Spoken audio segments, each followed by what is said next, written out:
ကြာသပတေးသားသမီးများအတွက်2026 တနှစ်တာလုံးကံကြမ္မာ hostel နဲ့ဆောင်းရှောင်းလေးတွေကိုဆမ်မာလီကအသေးစိတ်ပြပြပေးသွားမှာဖြစ်ပါတယ်ရှင်။ဆမ်မာကတော့တောင်းနဲ့ပတင်ရတဲ့မြတ်ကိုပြောချက်ပေးသွားမယ်။ဆမ်မာလီသုံးခတ်မိပဲဖြစ်ပါတယ်ရှင်။ဆမ်မာလီ page ကို like and follow လေးလုပ်ပေးထားပါ။ဆမ်မာလီ TikTok account လည်း like and follow လေးလုပ်ပေးထားပါရှင်။ဒါမှဆမ်မာနှစ်စီတင်ပြီးတဲ့ကုသပီရရိုင်းနဲ့ဒီလိုမျိုးရတဲ့ hostel လေးတွေကိုအခမဲ့တင်ပေးသွားမှာဖြစ်ပါတယ်ရှင်။ကဲဒါဆိုရင်ဆမ်မာရဲ့ဒီ video လေးကို like and share လေးလုပ်ပေးဖို့မမေ့နဲ့နော်။ကြာသပတေးသားသမီးတွေရဲ့ကန်စာတာကလေဒီနှစ်2026မှာကန်စာတာကလေ80ရာခိုင်နှုန်းကိုကန်ကောင်းလာပြီပဲဖြစ်ပါတယ်ရှင်2025မှာတော့ငွေကြီးရလေငွေချက်ဖြစ်ပြီးတော့မရှိတဲ့လောက်ကိုဖြစ်ခဲ့ရတယ်ပေါ့နော်အဓိကအကျွေးပူတွေရော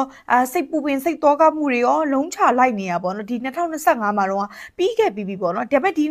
2026ဒီနှစ်တလပိုင်းကနေစပြီးတော့အခုတလပိုင်းပြီးဆုံးခဲ့ပြီ2လပိုင်းကနေပြီးတော့ပေါ့နော်ကျမတို့တဖြည်းဖြည်းပေါ့နော်ကန်ဆာတာကဖြည်းဖြည်းချင်းပြန်ပြီးတော့တက်လာပြီပဲဖြစ်ပါတယ်ရှင်ဒီ2026မှာပေါ့နော်စီးပွားရေးတော်တော်လေးပြန်ပြီးတော့လေပတ်လာမှာကိုပဲတွေ့ရပါတယ်ရှင်2025မှာတော့ပေါ့နော်ကြာသပတေးသားသမီးတွေပေါ့နော်ကိုကစိတ်ရှုပ်ရတယ်စိတ်ပင်ပန်းရတယ်စိတ်ရှုပ်ရတယ်ဆိုတာအစိုးဆုံးလို့ထင်ရတဲ့ထီအောင်မှစိတ်ရှုပ်စိတ်ညစ်ရတယ်ပေါ့နော်အဲ့ဒီအရာတွေကပြီးဆုံးပြီလို့ပြောလို့ရပါတယ်ရှင်2026မှာကန်ဆာတာက80ရာခိုင်နှုန်းကောင်းတဲ့အတွက်30ရာခိုင်နှုန်းကတော့နည်းနည်းအညံ့အတိုက်ခိုက်လေးတော့ရှိရရှင်ဘာဖြစ်လို့30ရာခိုင်နှုန်းအညံ့အတိုက်ခိုက်ရှိလဲဆိုကြာသပတေးသားသမီးတွေကဒီနှစ်မှာအတာစားတယ်ရှင်အတာစားတဲ့အတွက်ကျမတို့အရင်နှစ်တွေတော့ဗိုလ်တပူးသားသမီးတွေအတာစားခဲ့တယ်ပေါ့နော်ဒါပေမဲ့ဗိုလ်တပူးသားသမီးတွေကအတာစားခဲ့တာတော်တော်ဆိုးခဲ့တယ်ပေါ့နော်ဒါပေမဲ့ဒီ2026မှာကြာသပတေးသားသမီးတွေဒီအတာတကြကြော်ပြီးရတဲ့အတာစားမှာဖြစ်တဲ့အတွက်နည်းနည်းလေးတော့ဂယူးဆိုင်ရမယ်ဒါပေမဲ့30ရာခိုင်နှုန်းလောက်ပဲအညံ့တွေ့တဲ့အတွက်ပေါ့နော်ကိုကဘာမှတော့စိတ်ပူပင်စိတ်တော်ကရောက်เสียရတော့မလိုဘူးကိုကဖျက်တရားပဲမြန်မြန်နိုင်လေးလုပ်ပင်ဆိုရင်ပေါ့နော်ဒီအညံ့အနေကနေပြီးဖြည်းဖြည်းချင်းကြေသွားမယ်ပေါ့နော်အဓိကကန်ဆာတာကအစိုးနဲ့အကောင်နဲ့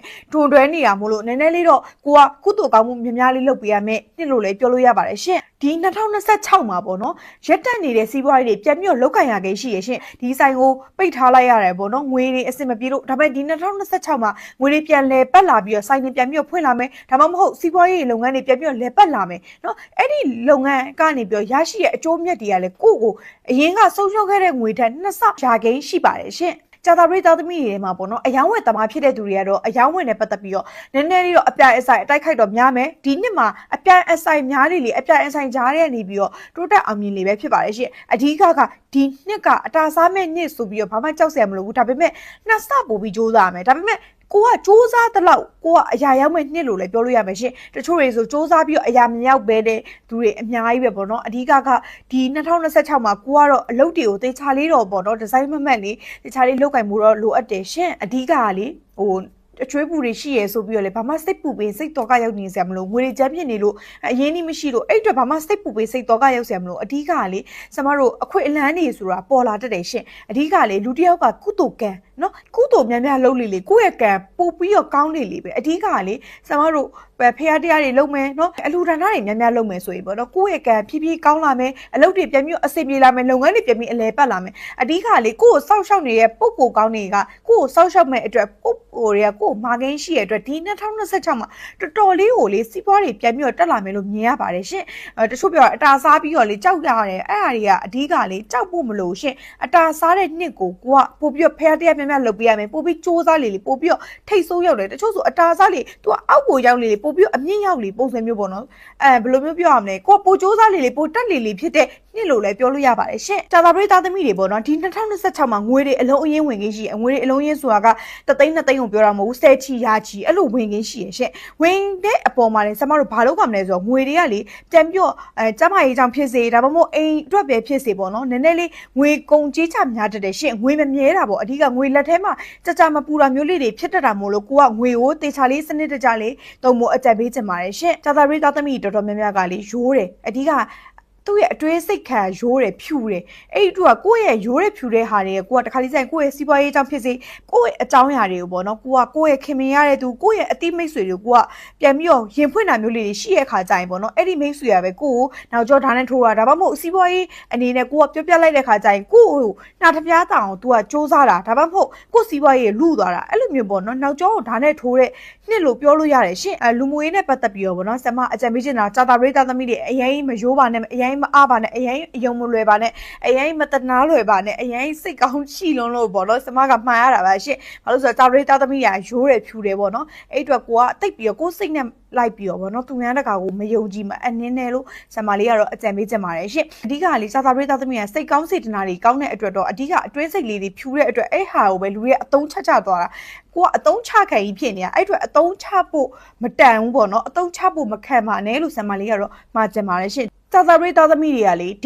နှစ်မှာမြေကန်အလွန်ကန်ကောင်းတယ်ရှင့်မြေကန်အလွန်ကန်ကောင်းတဲ့အတွက်မြေနဲ့ပတ်သက်ပြီးတော့ရွှေစကားငွေစကားကြားရတာဒါမှမဟုတ်မြေနဲ့ပတ်သက်ပြီးတော့ဗောနော်မြေအမှတ်မထင်မဲနဲ့ဝယ်လိုက်ရတာမျိုးလေးတွေကြုံတွေ့ရတဲ့ကိန်းရှိပါတယ်ရှင့်အဲ့ဒီမြေကဝယ်လိုက်ပြီးနောက်ပါကိုယ့်လက်ထဲမှာမှမြေတွေအစမတန်တိုးတက်သွားတာဗောနော်အဓိကဈေးတွေအထိုးတက်သွားတာဗောနော်မြေနဲ့ပတ်သက်ပြီးတော့တည်ငောင်းကြားရကိန်းရှိပါတယ်ရှင့်ဒီနှစ်မှာစာသာပရိသတ်သမီးတွေကလေအလှများများလုပ်ရခဲ့ရှိရဲ့ရှင့်ကျွန်တော်တို့ဒီ2026မှာအလှတွေများများလုပ်လေလေကိုယ့်ရဲ့ကံငွေကံလန်းပို့ပြီးပွင့်လာလေလေပဲဖြစ်ပါတယ်ရှင့်အဓိကဒီ2026မှာအလှတွေလည်းများများလုပ်ရမယ်ငွေကံလန်းတွေလည်းဖွင့်မဲ့အတွက်ကိုကပေါ့နော်ငွေချင်းနဲ့ပတ်သက်ပြီးငွေကံလန်းဖွင့်ခြင်းနဲ့လက်တွေဘာတွေပိတ်နေတယ်ဆိုရင်တော့မှကိုကဘာလုပ်ရမလဲဆိုတော့အလှသားများများလုပ်ပြီးကိုထံကိုပေါ့နော်ငွေကံလန်းတွေပွင့်တဲ့အတွက်လူတော့ပြန်ပြီးတော့ဇာတိုးရနိုင်တဲ့နေ့လို့လည်းပြောလို့ရပါတယ်ရှင့်ပြီးရင်စာသာပရိသတ်သမီးတွေရဲ့ဆောင်းရှောင်းလေးတွေကိုလည်းဆမကအသေးစိတ်ပြပြပေးသွားမှာမလို့ဆမရဲ့ဒီဗီဒီယိုလေးကိုစောင့်ကြည့်ပေးဖို့မှာချင်ပါတယ်ရှင့်ကဲစာသာပရိသတ်သမီးတွေပေါ့နော်ပညာရေးနဲ့ပတ်သက်ပြီးတော့ဒီ2026ထဲမှာငယ်ရချားကိုသွားပြီးတော့ပေါ့နော်ကြောက်တတ်ဖို့သူတွေရှိရင်လည်းဒီ2026ထဲမှာတော်တော်လေးကိုအဆင်ပြေမယ်ဒီ2026ထဲမှာပညာသင်သွားရခင်ရှိပါတယ်ရှင့်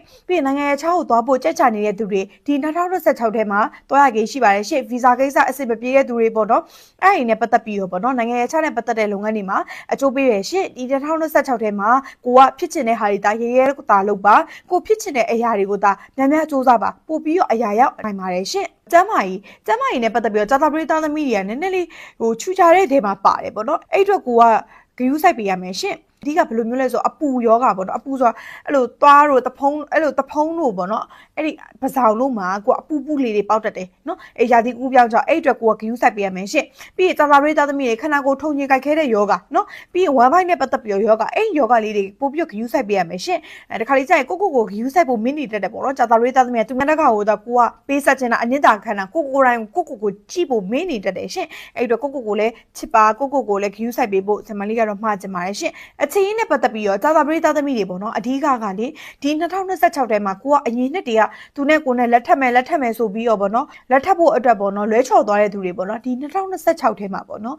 ်မင်္ဂလာဆောင်ရခင်ရှိရယ်အိမ်နောက်ပြုရခင်ရှိရယ်ရှင့်ဒီ2026ထဲမှာကိုကချစ်သူဆောင်တွေပေါ့ရှိရင်လည်းပေါ့နော်ဒီ2026ထဲမှာပေါ့နော်မင်္ဂလာဆောင်ရမှာပေါ့နော်အဲ့အတွက်သတင်းကောင်းကြားရခင်ရှိပါတယ်ရှင့်ပြီးကြရင်အိမ်တော်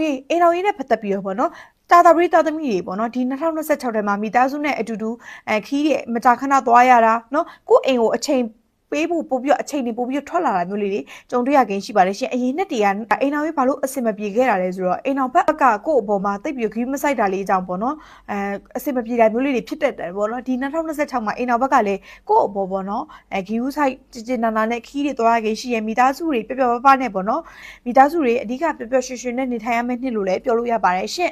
်ဒီ2026ထဲမှာစပါတို့လုံးသမျှကန်သမျှအဆင်ပြေရအောင်ငွေကြီးနဲ့ပတ်သက်ပြီးငွေကန်လန်းတွေပွင့်အောင်အဓိကလက်လာပါပိတ်နေသူတွေလက်တွေပွင့်အောင်နော်အဓိကကိုကြက်စီထားသမျှအရာအားလုံ